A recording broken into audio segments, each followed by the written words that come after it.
RSN Infotech website design package starting at ₹1,999. Anjappa Restaurant, Doha, Qatar. INTech Academy, one-stop solution for all your academic needs.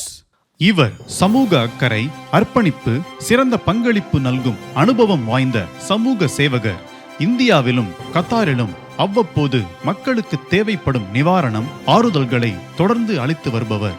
கத்தாரில் தமிழ் மக்களுக்கு பட்டிமன்றம், பேச்சு போட்டி மற்றும் பொங்கல், தமிழ் புத்தாண்டு தினம், சித்ரா பௌர்ணமி போன்ற கலாச்சார நிகழ்ச்சிகளில் பங்கேற்க குழுக்களை உருவாக்கி ஊக்குவிப்பவர். பிற மொழிகளை படிக்கும் தமிழ் மாணவர்களுக்கு தமிழ் வகுப்புகளையும் ஏற்பாடு செய்தவர். புலர்ஜனி 2022 ஆண்டிற்கான சிறந்த சமூக சேவை விருதும், மகாராஷ்டிரா மண்டல் 2023 ஆண்டிற்கான சமூக சேவைக்கான பாராட்டுச் சான்றும் பெற்றவர்.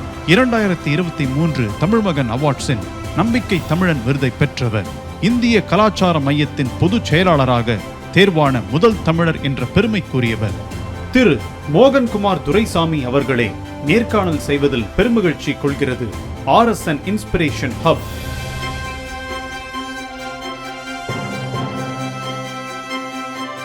சார் வணக்கம். வணக்கம். நல்லா இருக்கேன். நீங்கள் எப்படி இருக்கீங்க? நல்லா இருக்கேன் சார். உங்களுடைய பொன்னான நேரத்தை RSN இன்ஸ்பிரேஷன் யூடியூப் சேனல் நேர்களுக்கு ஒதுக்குனதுக்கு நன்றி சார். ICC மோகன்குமார்னாவே கத்தாரில் பொதுவாகவே எல்லாருக்கும் நல்லா பரிச்சயமானவன் நீங்கள். ஆனால் உங்களுடைய பள்ளி நாட்கள், கல்லூரி நாட்கள், உங்கள் குடும்பத்தை பற்றி கொஞ்சம் விரிவாக சொல்லுங்களேன். நான் திருச்சி மாவட்டத்தில் உள்ள ஆலம்பட்டி புதூர் அப்படிங்கிற கிராமத்தில் இருந்து வந்திருக்கேன். எங்கள் அப்பா ரிட்டையர்டு தலைமை ஆசிரியர், அம்மா ஆசிரியர், ரிட்டையர்டு ஆசிரியர். அவங்களுக்கு நான் கடைசி மகனாக பிறந்துட்டேன். நான் எனக்கு 2 அக்கா, 1 அண்ணன் இருக்காங்க. Okay sir. அக்கா 2 பேரும் பக்கத்து ஊர்லேயே தான் திருமணமாகி இருக்காங்க. அண்ணன் சென்னையில் தொழில் பண்ணிக்கிட்டு இருக்காரு. நான் படித்தது ஆரம்ப பள்ளி கவர்மெண்ட் ஸ்கூலில் தான் படித்தேன். அப்புறம் 6வது வகுப்புலேருந்து தனியார் பள்ளியில் படித்தேன், செயின்ட் ஆண்ட்ரூஸ் ஹையர் செகண்டரி ஸ்கூல்னு. 10வது முடித்ததுக்கப்புறம் திருச்சிராப்பள்ளியில் நேஷ்னல் ஸ்கூல் அப்படிங்கிற பள்ளியில் படித்தேன். 12வது முடித்ததுக்கப்புறம் டிப்ளமோ இன் எலக்ட்ரிக்கல் இன்ஜினியரிங் முடிச்சுட்டு, அது முடித்த பிறகு எலக்ட்ரிக்கல் இன்ஜினியரிங் முடிச்சுட்டு பட்டப்படிப்பை முடிச்சுட்டு நான் முதலாக சேர்ந்த நிறுவனம் டாடா கன்சல்டன்சி சர்வீசஸோட sister concern WTA advanced technologies. அங்கே ஜாயின் பண்ணி தான் என்னோடய வேலையை தொடங்கினேன். ஒரு 2 வருடங்கள் அங்கே வேலை பார்த்ததுக்கப்புறம் சொந்தமாக ஒரு கம்ப்யூட்டர் சென்டர் ஆரம்பிக்கலாம் அப்படின்னு சொல்லிட்டு தஞ்சாவூரில் மெடிக்கல் காலேஜ் ரோடுன்னு ஒரு ஃபேமஸான ரோடு. அதுதான் எஜுகேஷன்ஸுன்னு பார்த்தீங்கன்னா தஞ்சாவூரில் மெடிக்கல் காலேஜ் ரோடு ஃபேமஸ். அந்த ரோட் அங்கே SRM ரேடியன்னு சொல்லி ஒரு நிறுவனத்தோட ஸ்பான்சர் எடுத்து நாங்கள் பண்ணிகிட்டு இருந்தோம். அங்கே ஒரு 3 வருடம் நான் அந்த கம்ப்யூட்டர் சென்டர் ரன் பண்ணிகிட்டு இருந்தேன். அந்த டைமில் தான் அந்த ஒயிட்டு அந்த பிரச்சனை வந்ததுனால அந்த கம்ப்யூட்டர் டீச்சிங் தொழில் கொஞ்சம் நலிவடைஞ்சிது. ஸோ அதனால் அதை விட்டுட்டு மறுபடியும் திருச்சிராப்பள்ளியில் இருக்கிற DSM சாஃப்ட் ப்ரைவேட் லிமிடெட் அப்படிங்கிற ஒரு நிறுவனத்தில் ஜாயின் பண்ணேன். அங்கே ஜாயின் பண்ணப்போ ஒரு சாதாரண ஒரு ஊழியராக தான் ஜாயின் பண்ணேன். என்னோடய உழைப்பின் காரணமாக நான் கூடிய சீக்கிரத்துலேயே டீம் லீடராகவும் அதுக்கப்புறம் சீனியர் டீம் லீடராகவும் உயர்ந்து அங்கே ஒரு 5 வருடம் வேலை பார்த்தேன். 2009 வரைக்கும் வேலை பார்த்தேன், அக்டோபர் வரைக்கும். அப்புறம் அங்கேருந்து ஒரு பணி குவைத்தில் கிடச்சதுனால குவைத்துக்கு நம்ம கல்ஃப் ஸ்பிக்கு நம்ம எல்லோரும் கேள்விப்பட்டிருக்கோம். அவங்களோட நிறுவனத்தோட கல்ஃப் ஸ்பிக் அப்படின்னு சொல்லி குவைத்தில் ஒரு நிறுவனம் இருக்குது, அங்கே ஜாயின் பண்ணேன். அங்கே ஒரு 10 மாதங்கள் அங்கே வேலை பார்த்தேன். வேலை பார்த்து அதுக்கப்புறம் கத்தாரில் ஒரு ஃபேமஸ் கார்ப்பரேட் கம்பெனி வேர்ல்டு லெவலில் இருக்குது, கென்ட் அப்படின்னு சொல்லி, கென்ஸ் அப்படின்னு சொல்லி அந்த நிறுவனத்தில் நான் ஜாயின் பண்ணேன். இங்கே 2010 ஆகஸ்ட் ஜாயின் பண்ணேன். அதுக்கப்புறம் குடும்பம், என்னோடக்கு மனைவி ஒரு தமிழாசிரியை, அப்புறம் ஒரு பையன், ஒரு பொண்ணு. ஓகே. அந்த மாதிரி ஒரு அளவான குடும்பம். ஓகே சார், சந்தோஷம். நீங்கள் கத்தாரில் ICCயில் எப்போ உறுப்பினராக ஜாயின் பண்ணீங்க? ICCயோட பயணம், உங்களுடைய பயணம் எப்போ தொடங்கியது? எனக்கு ஒரு நண்பர் மூலமாக ஹரி அப்படின்னு ஒருத்தர் நண்பராக கிடைச்சார். அவர் வந்து இந்த மாதிரி ப்ரோக்ராம்ஸுக்கெல்லாம் வந்து கூட்டிகிட்டு போகிறது மூலமாக வந்து எனக்கு அறிமுகம் கிடச்சிது. அவர் சயின்ஸ் இந்தியா ஃபோரம்னு ஒரு இது இருக்கு. குழந்தைகளுக்காக வந்து சயின்ஸ் ரிலேட்டடான காம்படிஷன்ஸ் வச்சு அவங்க இங்கேருந்து இந்தியாவுக்கு வந்து சயின்ஸ் கான்ஃபரன்ஸ்லாம் கூப்பிட்டுட்டு போகிறாங்க. அந்த மாதிரி இதில் எனக்கு ஒரு அறிமுகம் கிடச்சி போனப்போ தான் ஐசிசி, ஐசிபிஎஃப் இந்த மாதிரி அபெக்ஸ் பாடியோட அறிமுகம்லாம் கிடச்சிது. அப்புறம் நான் வந்து ஒரு 2014 ஒரு 10-15 குடும்பங்கள் சேர்ந்து வந்து குழந்தைங்களுக்கு வந்து நம்மளோட கலாச்சாரத்தை கொண்டு போகணும் அப்படிங்கிற காரணத்துக்காக பாரதி மன்றம் அப்படின்னு ஒரு அமைப்பை வந்து ஆரம்பித்தோம். இது வந்து அவர் ஹரி தான் வந்து இது முதலாக வந்து இந்த ஐடியாவை சொன்னார். ஸோ அது மூலமாக அவர் வந்து ஆரம்பித்து இது அந்த குழந்தைங்களுக்காக ஆரம்பிக்கப்பட்டது தான் இந்த பாரதி மன்றம். ஸோ அது மூலமாக வந்து பொங்கல், அப்புறம் குழந்தைங்களுக்கு வந்து விளையாட்டு அவங்களோட திறனை வந்து வளர்க்குறதுக்காண்டி வந்து ப்ரோக்ராம்ஸ், குவிஸ் ப்ரோக்ராம், அப்புறம் மாறுவேட போட்டி, இந்த மாதிரி நிறைய போட்டிகள், குடும்பங்கள் வந்து ஒன்று கூடணும் அப்படிங்கிறதுக்கு அவங்களுக்காண்டி வந்து நம்ம பூங்காக்கள் இருக்குது இல்லைங்களா, அங்கெல்லாம் வந்து ஒரு பிக்னிக் மாதிரி வந்து அரேஞ்ச் பண்ணோம். இந்த மாதிரி போயிட்டு இருந்தது. அப்போ வந்து கொரோனா வந்த டைம் அது 2021 வந்து கடைசியில் டிசம்பரில் வந்து அவர் திரு பாபுராஜன் அவர்கள் தலைமையில் வந்து எலெக்ஷன் நடந்தது. நானும் வந்து அந்த எலெக்ஷனில் வந்து பங்கு பெற்று எலெக்ட் ஆனேன். அப்போ எனக்கு வந்து கொடுக்கப்பட்டது வந்து இளைஞர்களுக்கான ஐசிசி யூத் விங்கோட பொறுப்பு மற்றும் இன்னோஸ் ஆக்டிவிட்டீஸ் வந்து பொறுப்பு கொடுக்கப்பட்டது. அது மூலமாக தான் நான் ஐசிசிக்குள்ளே வந்தது. Okay sir. கத்தாரில் இருக்கிற ஐசிசி இந்தியன் கலாச்சாரமே அதனோட பங்கு என்ன, அது என்ன வகையான இதில் வந்து இந்திய மக்களுக்கு பயன்படுகிறது? நம்ம கத்தாரில் பார்த்தீங்கன்னா 8.5 லட்சம் இந்தியர்கள் வந்து இருக்காங்க. பல்வேறு மொழி பேசுகிறவங்க, பல்வேறு மாநிலத்தை சேர்ந்தவங்க இருக்காங்க. அவங்க எல்லாரையும் வந்து ஒருங்கிணைக்கிற, கலாச்சாரம் ரீதியாக ஒருங்கிணைக்கிற வேலையை தான் வந்து ஐசிசி செய்யுது. அதில் வந்து ஒவ்வொரு மொழி, ஒவ்வொரு ரீஜினல் வாரியாக வந்து நிறைய அமைப்புகள் இருக்குது. எக்ஸாம்பிளாக இப்போ நமக்கு தமிழில் கத்தார் தமிழ் சங்கம், கர்நாடகா சங்கா, இது போல் பல அமைப்புகள் இருக்குது. அந்த அமைப்புகள் எல்லாம் வந்து ஐசிசி கீழே இயங்குகிறது. ஐசிசி வந்து இவங்களெல்லாம் நிர்வகிச்சு இருக்கிறாங்க under the embassy of India கீழே. ஸோ இவங்களுக்கு கலாச்சாரத்தை, நம்மளோட கலாச்சாரத்தை கொடுக்கணும், அதுதான் மெயின் மோட்டோ. அது இல்லாமல் பாஸ்போர்ட் சர்வீசஸ் எல்லாம் இருக்குது. நம்ம நிறைய பேர் வந்து பர்மிஷன் போட்டு போக முடியாது பாஸ்போர்ட் ரெனியூவல் பண்ணுறதுக்கு. அந்த மாதிரி இருக்கிறவங்க நேராக ஐசிசி வந்து ஈவினிங் டைமில் கூட அப்ளை பண்ணலாம். ஸோ அந்த மாதிரி ஒரு சொஃபஸ்டிகேட்டட் வசதி வந்து இருக்குது ஐசிசியில். அது இல்லாமல் குழந்தைகளுக்காக வந்து ஸ்டூடெண்ட்ஸ் ஃபோரம், இளைஞர்களுக்காக யூத் ஃபோரம், ஃபில்ம் கிளப் இருக்குது, அப்புறம் லிட்ரேச்சர் கிளப், நம்மளோட ரீஜனல் மொழிகளுக்காண்டி வந்து அதை வளர்க்குறதுக்காண்டி லிட்ரேச்சர் கிளப் இருக்குது. Okay sir. ஐசிசியில் நீங்கள் முதலாக எடுத்துக்கிட்ட லீடர்ஷிப் ரோலை பற்றி கொஞ்சம் சொல்லுங்களேன். நான் திரு பாபுராஜன் கீழே வந்து அந்த டீமில் செலக்ட் ஆகி கொடுத்தப்போ எனக்கு கொடுத்த பதவி வந்து ஹெட் ஆஃப் இன்னோஸ் ஆக்டிவிட்டீஸ் மற்றும் வந்து யூத் ஃபோரமோட இன்சார்ஜாக போட்டிருந்தாங்க.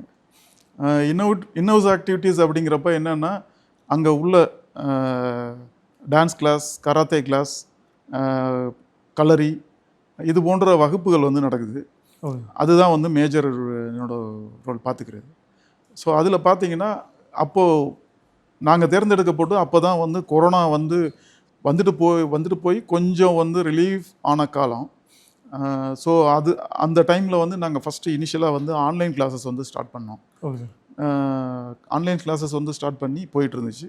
அப்புறம் கட்டுப்பாடுகள் வந்து தளர்த்தப்பட்டவுடனே கொஞ்சம் கொஞ்சமாக வந்து கிளாஸஸ் வந்து 5 பேர், 3 பேர், 5 பேர் இந்த மாதிரி வச்சு கிளாஸஸ் வந்து ஸ்டார்ட் பண்ணோம்.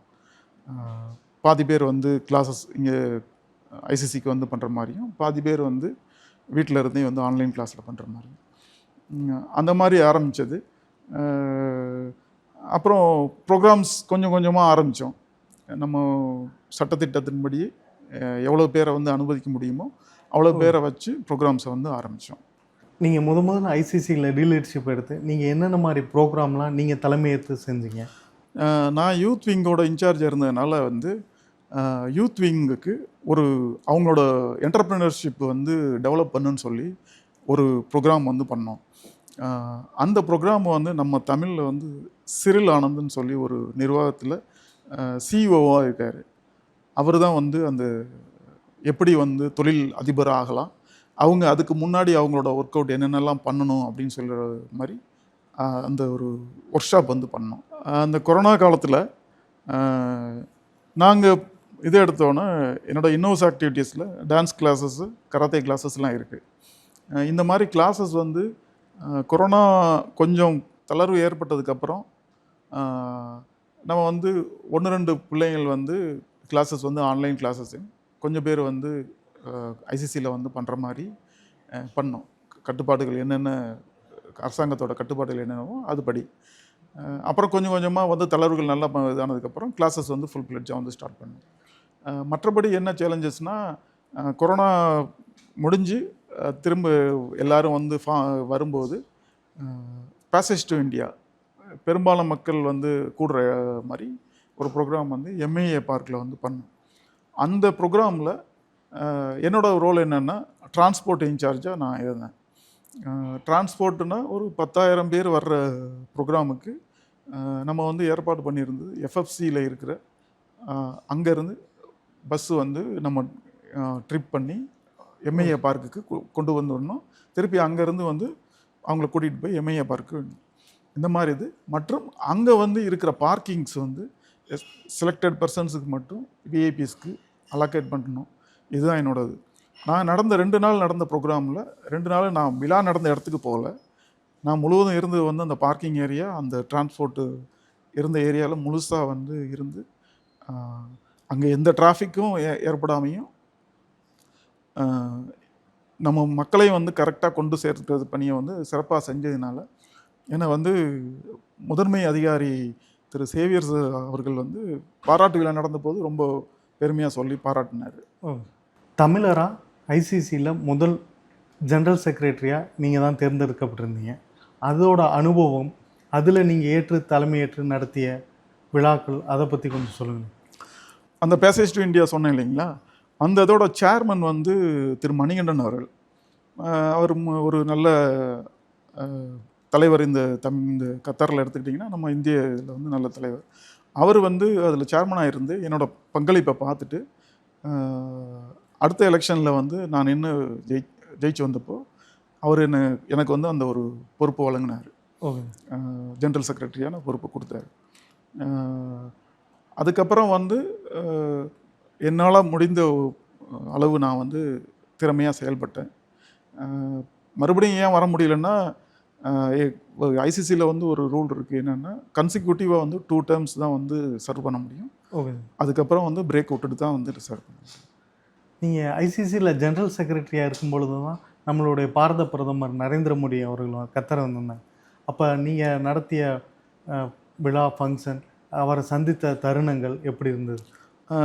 நம்ம அந்த டைமில் என்னென்னா எம்பசி வந்து ஒரு விழா அரேஞ்ச் பண்ணியிருந்தாங்க. நம்ம இந்திய மக்கள்லாம் வந்து அவரை மீட் பண்ணுற மாதிரி. அதுக்கு வந்து ஐசிசி தான் வந்து பொறுப்பேற்றிருந்துச்சு. ஹோட்டலில் அவர் தங்கியிருக்க ஹோட்டலில் வந்து அவரை வெல்கம் பண்ணுறது தான் அந்த ப்ரோக்ராமு. நம்ம இங்கேருந்து ஐசிசியிலேருந்து பேருந்துகளை வந்து ஏற்பாடு பண்ணி இங்கேருந்து ஒரு 500 பேரை வந்து நம்ம இங்கேருந்து கூட்டிகிட்டு போயிருந்தோம். 500 பேரை கொண்டு போய் அங்கே அவர்களை வெல்கம் பண்ணோம். ஐசிசியில் ஜென்ரல் செக்ரட்டரியாக இருக்கும்பொழுது நீங்கள் சந்தித்த சவால்கள் என்ன? அதை எப்படி நீங்கள் கடந்து வந்தீங்க? சவால்கள்னு சொன்னீங்கன்னா, இந்த 2 பெரும் விழாக்கள் வந்து நம்ம வருஷத்துக்கு பண்ணுறோம். ஒன்று வந்து பேசேஜ் டு இந்தியா, இன்னொன்று பேசேஜ் டு இந்தியா, இன்னொன்று வந்து பாரத் உற்சவ். இது ரெண்டுமே பார்த்தீங்கன்னா நம்ம ஒரு 10,000-20,000 பேர் கூடுற இடம். மற்றும் வந்து கலை நிகழ்ச்சிகள் வந்து ஒரு 2 நாள் 3 நாள் நடக்கிற ப்ரோக்ராமில் கலை நிகழ்ச்சிகள் இருக்கும். ஒரு 100 கலை நிகழ்ச்சிகள் இருக்குன்னா ஒரு கலை நிகழ்ச்சிக்கு 8 பேர், 10 பேர், 15 பேர்னு இருப்பாங்க. ஸோ மொத்தம் பார்த்திங்கன்னா ஆயிரக்கணக்கான நடன பங்கேற்பாளர்கள் மட்டும் இருப்போம். ஸோ அவங்களெல்லாம் வந்து செலக்ட் பண்ணி அந்த நடனத்தெல்லாம் வந்து பரிசீலித்து சில பேருக்கு வந்து நம்ம வாய்ப்பு கொடுக்குற மாதிரி இருக்கும், சில பேர் கொடுக்க முடியாத மாதிரி இருக்கும். அந்த வாய்ப்பு கொடுக்காத மாதிரி இருக்கவங்களுக்கு வேறு ஏதாச்சும் ஒரு ப்ரோக்ராமில் நம்ம வந்து வாய்ப்பு கொடுக்கணும். இந்த மாதிரி சேலஞ்சஸ் இருக்குது. அப்புறம் இந்த 10,000-15,000 பேர் வரும்போது எவ்வளோ பெரிய கூட்ட நெரிசல் வரும், அதுக்கு எந்தவித அசம்பாவிதம் நடக்காமல் நம்ம வந்து பண்ணணும். இது எல்லாமே சேலஞ்சஸ். நம்ம அதுக்கு உறுதுணையாக வந்து என்னோட சக மேனேஜ்மெண்ட் கமிட்டி மெம்பர்ஸ் இருக்காங்க, மற்றும் கோஆர்டினேட்டர்ஸ் நிறைய பேர் இருக்காங்க, வாலண்டியர்ஸ் நிறைய பேர் இருக்காங்க. அவங்க எல்லாமே உறுதுணையாக இருந்தாங்க. வழிகாட்டுதலுக்கு வந்து திரு மணிகண்டன் பிரசிடெண்ட் அவர் இருந்தார்.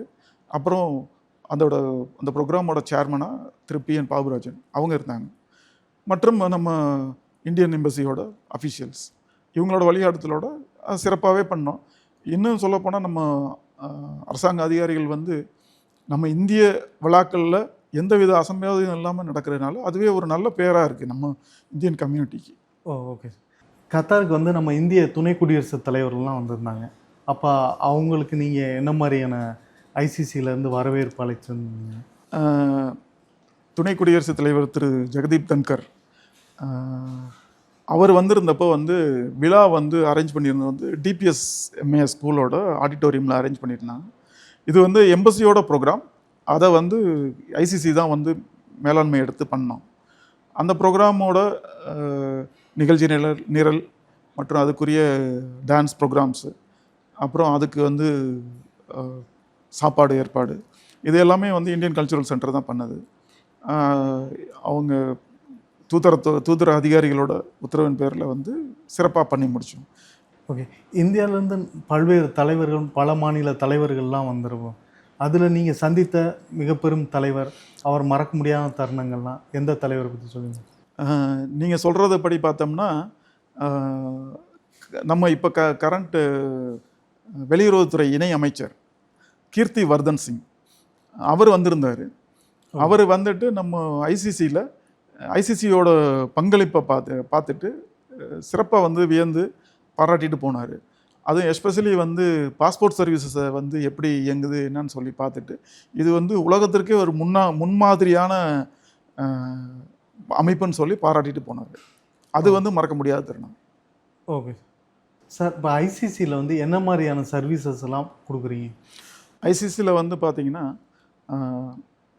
இந்த கன்சுலர் சர்வீசஸ் இருக்குது.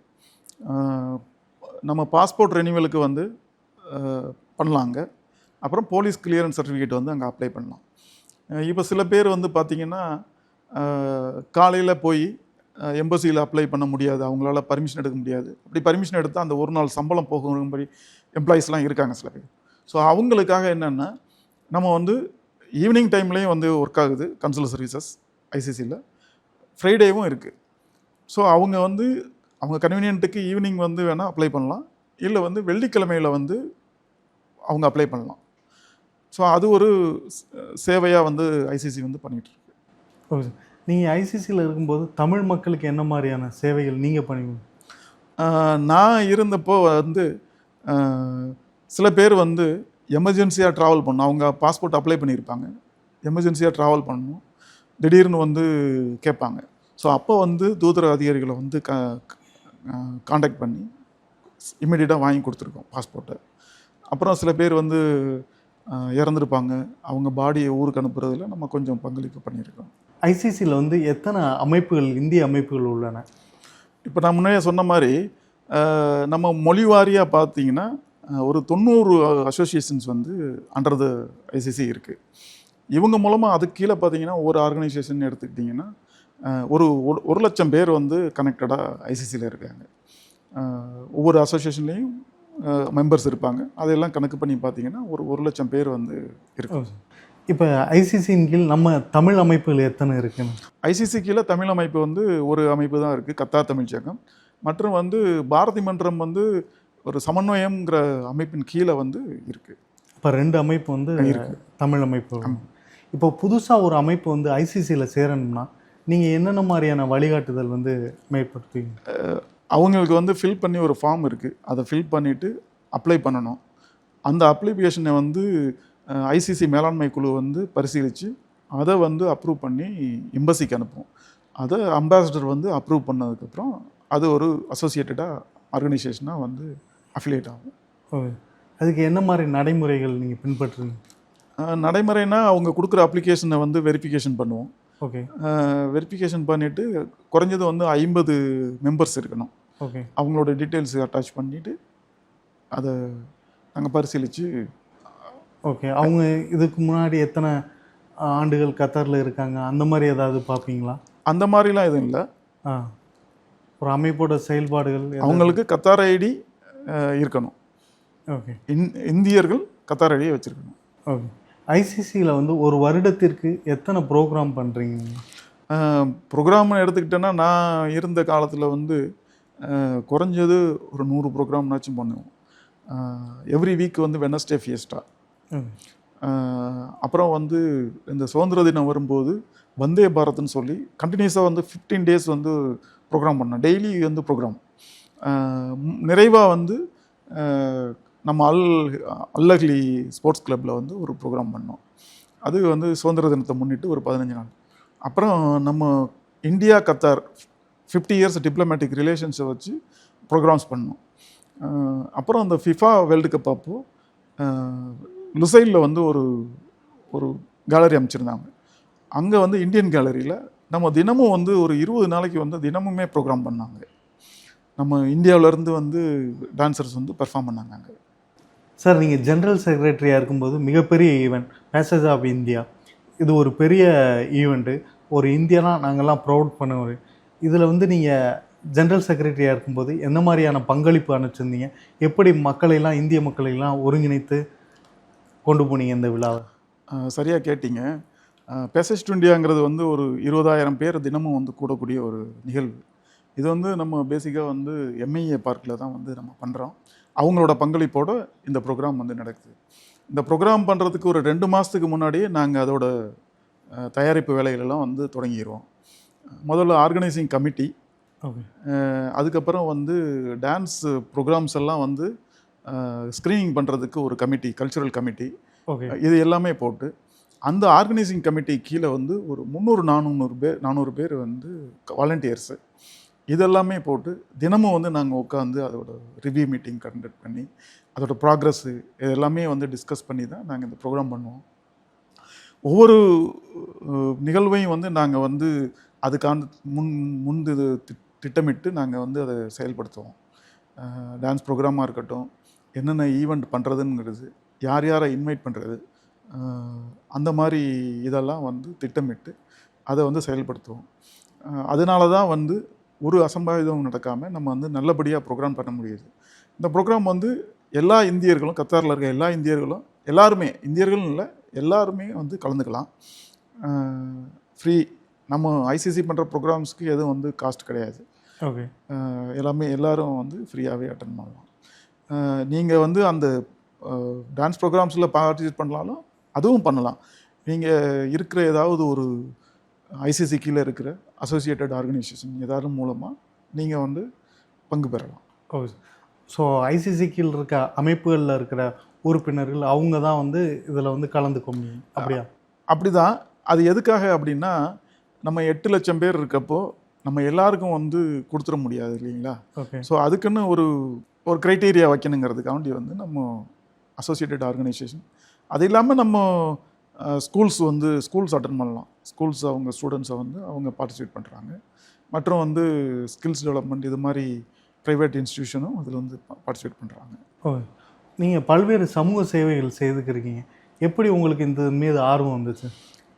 இதுக்கு காரணம் வந்து சொன்னால், நான் முன்னாடியே சொன்ன மாதிரி அந்த நண்பர் ஹரின்னு ஒருத்தர், அப்புறம் திரு பாபுராஜன், அப்புறம் திரு மணிகண்டன் அவர்கள், அவங்களோட பங்களிப்பை பார்த்துட்டு எனக்கு வந்து இன்ஸ்பிரேஷன். அது மட்டும் இல்லாமல் பார்த்தீங்கன்னா, எங்கள் அப்பா வந்து நான் சின்ன வயசுலேருந்தே பார்த்துருக்கேன். அவர் எந்த பிரச்சனை யாருக்காக இருந்தாலும் வந்து கூப்பிட்டாங்கன்னா அவர் ஆளாக போய் அதுக்கு நிற்பார். ஈவன் எங்கள் ரிலேட்டிவ் ஒருத்தர் வந்து ஒரு தடவை வந்து தவறாக வந்து அவரை வந்து அரெஸ்ட் பண்ணிட்டு போனதுக்கு எங்கள் அப்பா போய் முன்னாடி நின்று பேசி அந்த மாதிரி அவர்கிட்ட வந்தால் ஹெல்ப்னு வந்தால் உடனே போய் செய்யக்கூடியவர்.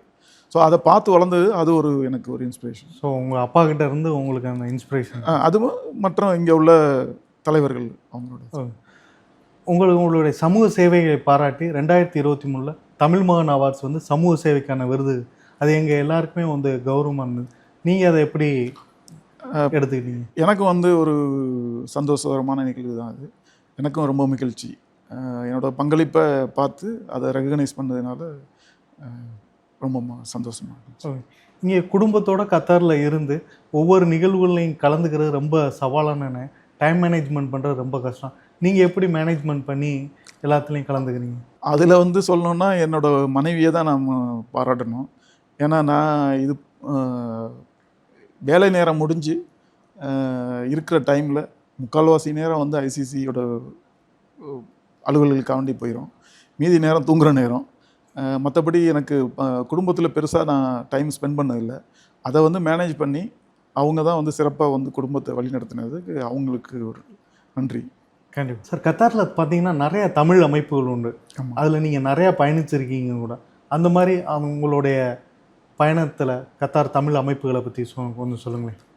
நம்ம கத்தாரில் வந்து நிறைய தமிழ் அமைப்புகள் இருக்குது. எல்லாருமே சிறந்த சேவைகளை வந்து நம்ம மக்களுக்காக பண்ணிகிட்ருக்காங்க. அவங்களுக்கு என்னோட ஒரு வேண்டுகோள், நமக்குள்ளே நிறைய பேதங்கள் இருக்கலாம், அதெல்லாம் வந்து காட்டாமல் நம்ம எல்லாருமே வந்து மக்களுக்கு சேவை செய்ய தான் இருக்கிறோம். எல்லாரும் ஒன்றாக பயணிக்கணும். நமக்குள்ளே எந்த பேதமும் வேணாம். அதுதான் என்னோட வேண்டுகோள். கத்தாரில் இப்போ பார்த்தீங்கன்னா நிறைய தமிழ் அமைப்புகள் வந்து சிலது வந்து ஐசிசியின் கீழ் வரும், சிலது ஐசிபிஎன் கீழ் வரும். மொத்தம் எத்தனை அமைப்புகள் இருக்குது? நிறைய அமைப்புகள் இருக்குது. சிலது வந்து ஐசிசி ஐசிபிஎஃப் கீழே வருது, சிலது தனியாக வந்து இயங்குறவங்களும் இருக்காங்க. குறிப்பாக சொல்லணும்னா நம்ம ஐசிசி ஐசிபிஎஃப் கீழே இருக்கிறது என்னென்னா கத்தார் தமிழ் சங்கம், பாரதி மன்றம், ஒருங்கிணைந்த தமிழர் பேரவை, மக்கள் மனிதநேய கலாச்சார பேரவை, இவங்க இருக்காங்க. ஐஎஸ்சி கீழே வந்து ஆதிரன் சிலம்பம், ஆருத்ரா சிலம்பம் மற்றும் வந்து தமிழ் ட்ரெடிஷ்னல் ஸ்போர்ட்ஸ் மற்றும் தமிழர் இளைஞர் பாசறைன்னு சொல்லி அமைப்புகள் இருக்குது. இவ்வளோ தமிழ் அமைப்புகள் இருக்குது. இதையெல்லாம் எப்படி ஒருங்கிணைத்து ஐசிசியின் கீழே நீங்கள் என்ன மாதிரியான அட்வைஸ் எல்லாம் கொடுத்துருக்கீங்க? இது எல்லாமே வந்து நம்ம இந்தியன் எம்பசி கீழே உள்ள அபெக்ஸ் பாடிஸ் கீழே தான் வருது.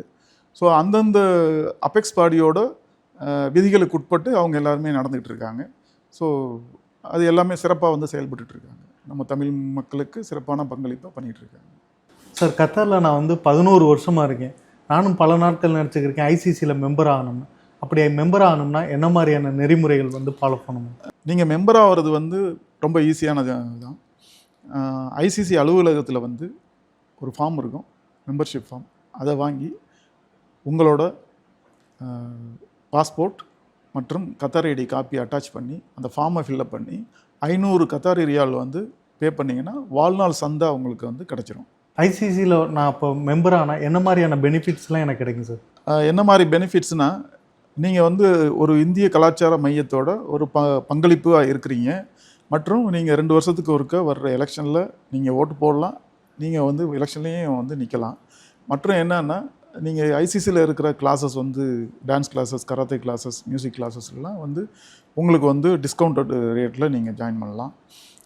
மற்றும் வந்து ஐசிசி வந்து ஒரு ப்ரிவிலேஜ் கார்டுன்னு ஒன்று கொண்டு வர போகிறாங்க. அந்த கார்டு உங்களுக்கு வந்து இலவசமாகவே கிடைக்கும். அது மூலமாக வந்து நீங்கள் நிறைய பெனிஃபிட் இருக்குன்ட்டு. ஓகே. இப்போ ஐசிசியில் வந்து மேனேஜ்மெண்ட் கமிட்டி எந்த மாதிரியெல்லாம் தேர்ந்தெடுக்கிறாங்க? அதில் இப்போ நான் மேனேஜ்மெண்ட் கமிட்டியில் நிற்கணும்னா என்ன மாதிரியான ஃபாலோ பண்ணணும்? ஐசிசி மேனேஜ்மெண்ட் கமிட்டி வந்து 2 வருஷத்துக்கு ஒருக்க வந்து எலெக்ஷன் நடக்குது. அதில் வந்து 10 எம்சி மெம்பரும் ஒரு பிரசிடெண்ட் வந்து செலக்ட் பண்ணுவாங்க. இந்த எலெக்ஷனில் மெம்பர்ஸ் வந்து ஓட்டு போட்டு செலக்ட் பண்ணுறது வந்து ஒரு 4 எம்சி மெம்பரு, ஓகே, அப்புறம் ஒரு பிரசிடெண்ட்டு. அது இல்லாமல் அந்த அசோசியேட்டட் ஆர்கனைசேஷன் வந்து ஒரு 3 பேரை வந்து செலக்ட் பண்ணுவாங்க. மீதி 3 பேரை வந்து அம்பாசிடர் வந்து நாமினேட் பண்ணுவார். நீங்கள் வந்து அந்த எலெக்ஷனில் நிற்கணுன்னா மினிமம் மெம்பர் ஆகி 2 வருஷம் இருக்கணும். Okay sir. இந்திய கலாச்சார மையம் ஐசிசியில் வந்து தமிழ் மொழிக்கான ஏதாவது அமைப்புகள் இல்லை, நீங்கள் அதை வந்து எப்படி மேம்படுத்துறதுக்கான ஏதாவது வழிமுறைகள் இருக்கா?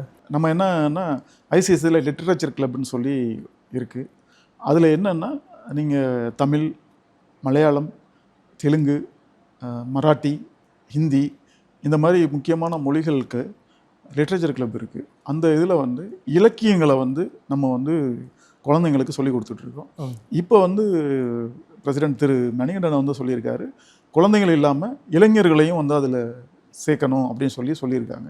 கூடிய சீக்கிரத்தில் வந்து அந்த இளைஞர்களும் வந்து அதில் சேர்க்கப்பட்டு நம்ம தமிழ் இலக்கியத்தை வந்து ஃப்ரீயாக வந்து படிக்கிறதுக்கு ஒரு வாய்ப்பு இருக்குது. ஓகே. சார் ஐசிசியில் வந்து என்னென்ன கிளப்லாம் இருக்குது, அதில் வந்து நாங்கள் யங்ஸ்டர்ஸ்லாம் எப்படி வந்து ஜாயின் பண்ணுறது, அதை பற்றி கொஞ்சம் விரிவாக சொல்லுங்கள். ஐசிசியில் கிளப்ஸ் வந்து நம்ம தமிழ் லிட்ரேச்சர் கிளப் இருக்குது, ஸ்டூடெண்ட்ஸ் ஃபோரம் இருக்குது, இளைஞர்களுக்காண்டி வந்து யூத் விங் இருக்குது, ஃபோட்டோகிராஃபி கிளப் இருக்குது, ஃபிலிம் கிளப் இருக்குது. இந்த மாதிரி பல்வேறு வகை கிளப்புகள் இருக்குது. இன்னும் வந்து பரிசீலனையில் வந்து சயின்ஸ் ஃபோரம் மற்றும் வந்து இன்ஜினியரிங் ஃபோரம் இந்த மாதிரிலாம் வந்து கொண்டு வரதுக்கு பரிசீலிச்சிட்டு இருக்காங்க. ஓகே. யூத் விங்ஸுக்கு எனி கிரிட்டேரியா ஏதாவது தெரியுங்களா சார்? ஆமாம், வயசு வந்து 18லேருந்து 35 வயசுக்குள்ளே இருக்கணும். அவங்க வந்து இந்தியர்கள் யாராக இருந்தாலும் வந்து சேரலாம். அதுக்கு எது கட்டணம்லாம் கிடையாது. ஓகே. அதுக்கு வந்து ஐசிசியில் வந்து மெம்பராக இருக்கிறவங்க தான் ஜாயின் பண்ணுறாங்க? இல்லை, இந்தியர்கள் யாராக இருந்தாலும் ஜாயின் பண்ணலாம். ஓகே. கத்தார் ஐடி வச்சிருக்கிற இந்தியர்கள் யாராக இருந்தாலும் ஜாயின் பண்ணலாம். கண்டிப்பாக சார். இறுதியாக நான் உங்கள்கிட்ட ஒன்று கேட்குறேங்க. நீங்கள் இந்திய மக்களுக்கு, கத்தார் வாழ் மக்களுக்கும் என்ன சொல்ல நினைக்கிறீங்க? நம்ம வந்து கர்ம பூமி ஜென்மபூமின்னு சொல்லுவோம். நம்ம ஜென்மபூமி வந்து இந்தியா, கர்மபூமி வந்து கத்தார். நம்ம வந்திருக்கிற கண்ட்ரிக்கும் நம்மளோட கண்ட்ரிக்கும் பெருமை சேர்க்கிற மாதிரி இங்கே உள்ள சட்டத்திட்டங்களை ஃபாலோ பண்ணி நம்ம வந்து வாழணும். நம்ம இந்தியாவுக்கு பெருமையை சேர்க்கணும். அது மட்டும் இல்லாமல் நம்ம 8.5 லட்சம் பேர் இருக்காங்க. நம்மளோட அப்பெக்ஸ் பாடியில் மொத்தமாக சேர்த்து அதில் வந்து மெம்பராக இருக்கவங்க பார்த்திங்கன்னா ஒரு 20,000 பேர் தான் இருப்பாங்க. நான் என்ன சொல்கிறேன்னா, ஒன்று அந்த ஐசிசி, ஐசிபிஎஃப், ஐஎஸ்சி, ஐபிபிசியில் வந்து ஒரு மெம்பராக ஆகுங்க. இல்லைன்னா அதுக்கு கீழே உள்ள ஏதாவது ஒரு ஆர்கனைசேஷனில் ஒரு மெம்பர் ஆகுங்க. ஏன்னா இது நம்ம சமுதாய பங்களிப்பு வந்து கொஞ்ச நாச்சும் இருக்கணும். ஒன்று நம்மளோட உழைப்பு கொடுக்கலாம், இல்லைன்னா அதில் ஒரு உறுப்பினரானாச்சும் இருந்தோம்னா அது ஒரு வகையில் உதவும் நாட்டு மக்களுக்காக. கண்டிப்பாக. ரொம்ப நன்றி சார். உங்களுடைய பொன்னான நேரத்தை ஒதுக்கி எங்களுடைய யூடியூப் சேனல்களுக்கு உங்களுடைய கருத்துக்களை பரிமாறிக்கொண்டது எங்களுடைய யூடியூப் சேனல்னாலும் என்னுடைய சாரும் மனமார்ந்த நன்றிகளை தெரியும். நானும் மிகவும் நன்றி. இந்த மாதிரி என்னோட கருத்துக்களை வந்து சொல்கிறதுக்கு எனக்கு ஒரு வாய்ப்பளித்த RSN நிறுவனத்துக்கு என்னோட நன்றி. உங்களுக்கும் என்னோட நன்றி சார். கண்டிப்பாக.